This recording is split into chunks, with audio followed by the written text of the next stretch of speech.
Welcome to Pets in Paradise TV, the show that explores the relationship between humans and animals in one of the most beautiful places on Earth, Hawaii.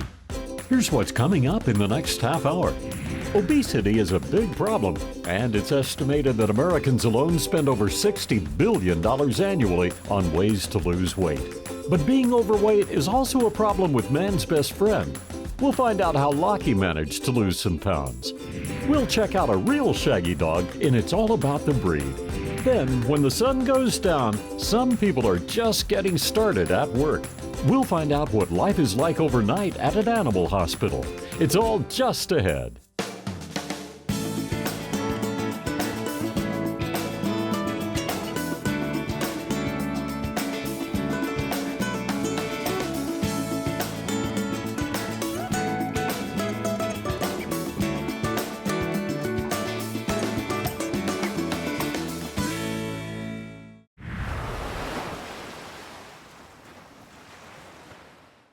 I'm Allie. I'm Mike. And we help dogs lose weight.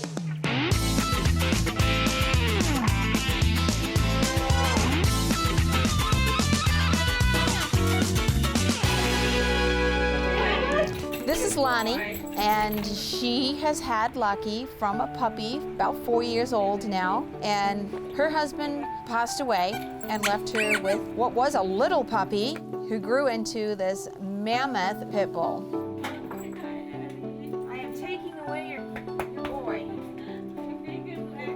Lockie is a Great Dane Bull, which is a mix between an American Pit Bull Terrier and a Great Dane. A healthy weight for this breed is in the 80-pound range, but he's pushed the scales to about 120 pounds. It's very difficult for me to walk him because he's pulling me all over the place, and one time walk with him and then he pulled me and I couldn't hold him because he's big. We are working to bring him back down into the 80s, and the Weight Loss Boot Camp, our 5-day intensive exercise and weight program, is aimed to bring him back into his 80-pound happy range where he can be a healthy, fit dog again.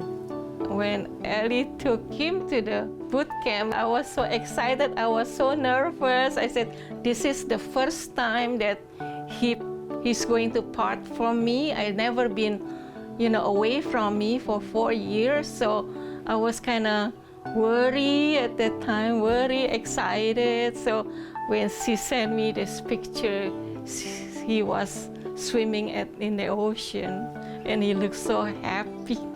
Obesity rates in pets are increasing nationwide. Studies show that more than 54% of dogs are obese, which leads to other health problems, such as arthritis, diabetes, cancer, and ultimately impacts their lifespan. Today is day 1 for Lucky's weight loss boot camp, and today he weighs in at 119.5 pounds. Yeah, our work is really cut out with Lucky. Our policy is to just try to keep the dog moving all the time and have fun and sell it to the dog as a fun activity. We just do activities all day long with them. One of our favorite places to take the dogs is the sandbar. It's a great place. We can let them off the leash even if we don't know them that well because they're in a confined area. There's really nowhere they can go to. It's a very low impact, high resistance where the dogs are walking generally chest deep water. We do jogging, walking, we throw toys between us, so it's a really massive workout. Our plan for Lucky is to bring his weight from 120 pounds down into the 80 range. He is fed and cooked food, which is not appropriate for a dog, like grilled cheese sandwiches. But when he returns home, he returns to his old habits. He used to go to the kitchen and smell, and then wait until I give him. Otherwise, he just sit there and just stay there. Yeah, he loves food, yeah. Just like weight loss for humans, 90% is what you eat, and Lockie is definitely breaking his diet. And so we want to make sure that we are teaching Lonnie the appropriate foods to feed him and get the weight off of him in a slow and a safe manner so that he can maintain the weight loss.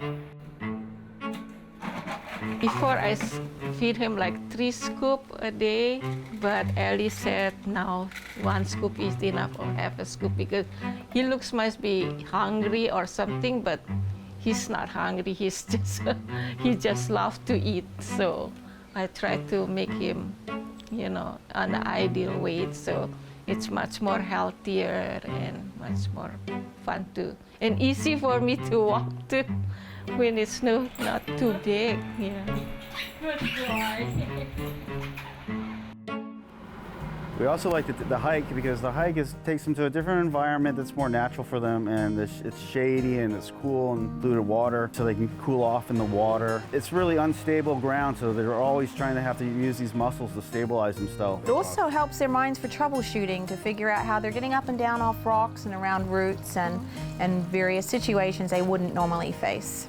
In the hikes that we are going to, leptospirosis is a problem, and we want the dogs to be able to drink the water and enjoy it. So it is important to make sure your dogs are up to date with their shots. Lucky is totally up to date with his, so he's ready to go. And we also like the beach. The beach is a great place for exercising your dog. It's the water, playing in the waves, being knocked over by the waves and having to recover from that. They're using, again, different muscle groups that they're probably not using just laying around the house and eating grilled cheese sandwiches. And walking in the sand provides more resistance than walking on a hard surface. So it's a great workout that helps develop different tendons, ligaments, and muscles. Part of our regimen with Lucky is weekly walks. We go twice a week, and we take him for hour-long walks each time.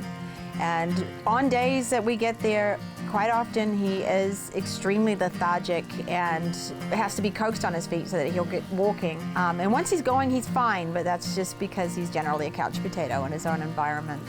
I notice he's a lot better now that he's lost 7 pounds. When I pick him up, he's a little more ready to go. Yeah, definitely.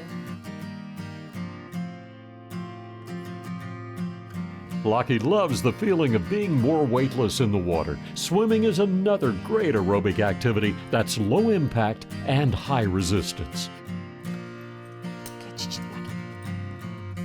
So this is day 5, and Lucky is complete with his boot camp, and we have gone from 119.5 pounds to 113 pounds. We are hoping that with education that we've given Lonnie, that she will be able to maintain and continue his weight loss.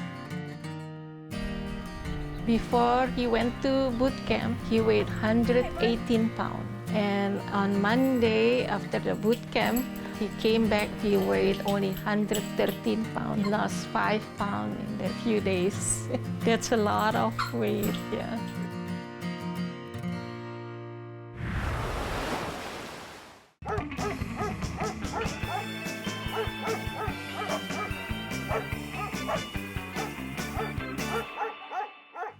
Dogs, as well as most mammals, have fur to keep them warm.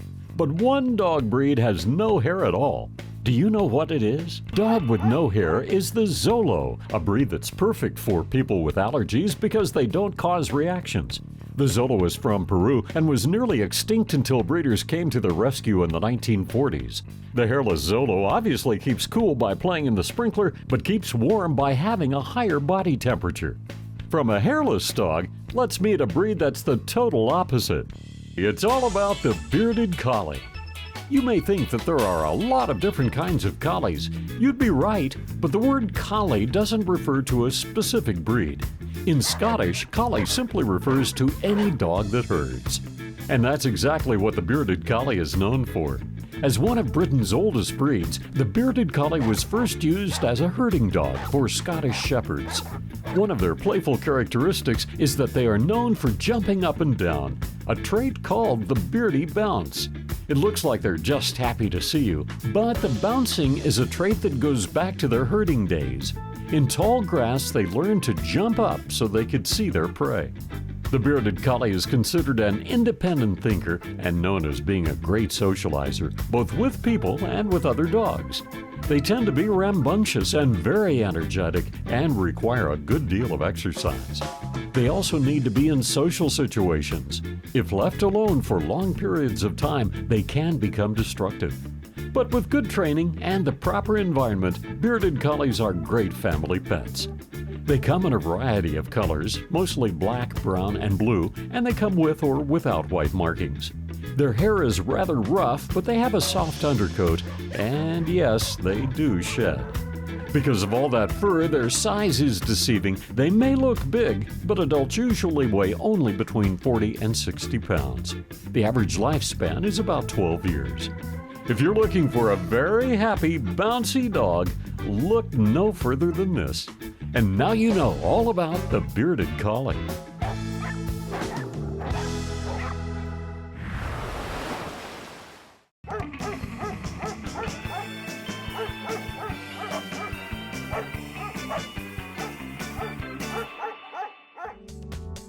There are several breeds of dogs that have long hair that covers their eyes.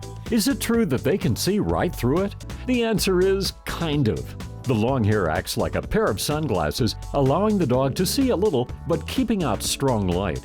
Some dogs' hair, however, gets so thick that they can't see out at all, and they compensate by using their acute sense of hearing and smell. In that case, their hair should be thin. Completely removing the hair from over its eyes, though, can be harmful because the dog's eyes are not used to such bright light. It's always best to check with a vet.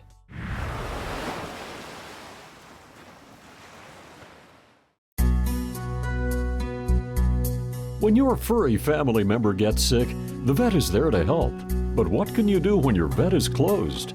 Feather and Fur Animal Hospital in Kailua is open for any pet emergency 24 hours a day, 365 days a year. I'm Katie Hancock. I'm a veterinarian here at the Feather and Fur Animal Hospital. My position is the general practice doctor during the day, and then I work the later night shifts and overnights for any emergencies that we may see. So working here overnight is quite a range. Some evenings it'll be pretty slow. Most evenings we have emergencies. In a very extreme case, we have emergencies waiting at the door, emergency C-sections, or large dogs have their stomach twist, need emergency surgery to untwist it. Other times it's a little calmer. This is Peya. It's a small 6-week-old Labrador puppy that came in for vomiting and also had a little bit of diarrhea while we were in the exam room. As you can see, Peya is a little depressed, a little quiet for a puppy. He's really dehydrated right now, so what we're gonna do is put an IV catheter in, keep him in the hospital overnight, and get him on some IV fluids and antibiotics. And for Peya, it's possible that she may have parvovirus, but we suspect probably another type of intestinal virus or bacteria. So we're gonna cover for all those things with the antibiotics and the fluids that she'll be on. Despite the yelp, Peya is tougher than she looks. She's a survivor. She's one of only 4 puppies to survive out of a litter of 14. So we're testing the little puppy's blood on the machine for total counts, and then we've made our blood smear as well, hopefully to give us some insight into what kind of infection and how bad this little puppy has. Shh, relax. Yeah, you're fine. Peya will probably be in the hospital at least 24 hours, if not 48, until we can get her eating and drinking well on her own. While doctors wait for Peya's test results, the action continues in this all-hours animal ER as another tiny patient needs help. It started last night, and she saw it coming out. It laid down, moved, and that's how she saw the blood, and she kind of looked. So we just got a call about another emergency coming in. There's a rabbit that has some bloody discharge from around the anus. The owner's going to be bringing that down shortly. So this is Honey Girl. We don't know how old she is that right? We got her in December. She was... Right now we're just doing a general physical exam, feeling her abdomen to make sure she doesn't have any signs that her intestines are dilated or have any impaction, which can be pretty common for rabbits. I'm feeling a very small area that might have a little bit of ingesta, feels a little bit more firm. Maybe kind of part of the problem, but a lot of times if that's the cause, they'll be filled throughout. So I have to put a little alcohol on there just so we get a better image. I know it's cold, hold on. Doctors use tools similar to those used on humans. In this case, an ultrasound is used on Honey Girl to get samples to help figure out what's wrong. This looks a little cloudy, but not really the degree of blood that we had on the backside. We'll just check it anyway, make sure there's no signs of infection there. Honey girl. Oh, honey girl. We're gonna give honey girl some fluids to hydrate her. We're just gonna do it subcutaneously under her skin. Bunnies have really thin skin, so we're gonna use a butterfly catheter to prevent from tearing their skin. So my original intention for working here was to offset the financial woes of being a pet owner. But since I've been here, I find that I may commit to going to vet school. The problem being there's no vet schools on island, so I have to move. But I love feather and fur, so I'm staying at this moment. This is a pretty bunny. Oh, he's got like the quintessential fluffy tail. So we got the results of the urine on the bunny. It doesn't look like there's a urinary tract infection. So right now we're gonna try some antibiotics to target the intestinal tract since the rabbit's still eating and drinking well at home, and see if that helps us improve. Certainly if any of the other parameters change or the owner notices a change in clinical signs at home, we'll have them come back and just kind of assess the bunny again and see if there's any other changes. The overnight drama continues at Feather and Fur's emergency room. Soon we'll find out about Paya and what his prognosis is. But first, Dr. Hancock has to give her attention to a patient with possible kidney failure. So Kaleo's a 8-year-old intact male. They found out today that his prostate's really big, so that's obstructing his normal outflow of urine. And we're gonna be putting a urinary catheter in to help diurese his kidneys out. The main differentials for him is just a benign enlargement of the prostate, which we can fix with neutering. The prostate will return to a normal size. One of the first causes we think about in an older dog is just kidney failure, which will usually start to get better once you put them on IV fluids and try to flush out the kidneys. In this dog, he was not getting better with that therapy. And when we did an ultrasound, we were able to find that his prostate was very enlarged. The worst case scenario for Kaleo would be if his kidney values don't improve, and then we'll have to talk with the owners and make a decision whether there's anything more aggressive that we can pursue or if it would be time to consider putting Kaleo to sleep. It's a tough choice for Kaleo's owners. Non-neutered dogs have a higher risk of prostate infections and other complications involving the prostate. It's something Dr. Hancock says dog owners should consider when deciding whether to neuter their dog. It's not always a disease or illness that has animals visiting Feather and Fur in the middle of the night. Sometimes animals are hurt and are in need of immediate help. So our next appointment is for a middle-aged dog that got into a dog fight earlier today. Has a pretty open wound, so we're going to check that out and see if it just needs some antibiotics and time to heal or if we need to do a closure on the wound. It looks like for now we're pretty lucky. There's a lot of vital structures in this area, a lot of blood vessels and obviously the trachea as well. But it looks like it's just below the skin there. I think we got lucky. So, but I'll be able to tell more once we're doing the procedure because I'll be able to poke around in there a lot more and make sure. With dog bite wounds, they have curved teeth and they basically will try to grab and shake. They cause a lot of shearing that's underneath the skin. So even though we have 2 wounds right here, we can see that as far as my hemostats go in, the wound extends pretty far up on both sides. We get a lot of what we call pocketing underneath the superficial wounds. When it comes to dog bites, doctors must treat what they can see and what they can't see, like infections. Even if a bite doesn't look infected, doctors take every precaution to clean the wound and prescribe antibiotics to keep any infection from happening. So Maka did really well with anesthesia, and we were able to close up the bite wounds. I did have to place a drain here that's going to help close all that dead space, help drain out any residual infection, and help the wound basically to heal down normally. Less than an hour after the operation started, Maka is back up and alert. A drain has been placed in her wound to help it clear of any infection. If all goes well, Maka should be as good as new in about a week. It should heal just fine. Well, it's about 1 a.m. Looks like we're finishing up for the night. Everything went overall pretty smoothly, but we'll see what tomorrow has to offer. But before we go, let's check back in with Paya. The test results are in, and good news, she does not have parvo. which can be deadly, especially to young pups like her. It's just a simple stomach virus, and looking at the wagging of her tail, she's already starting to feel better.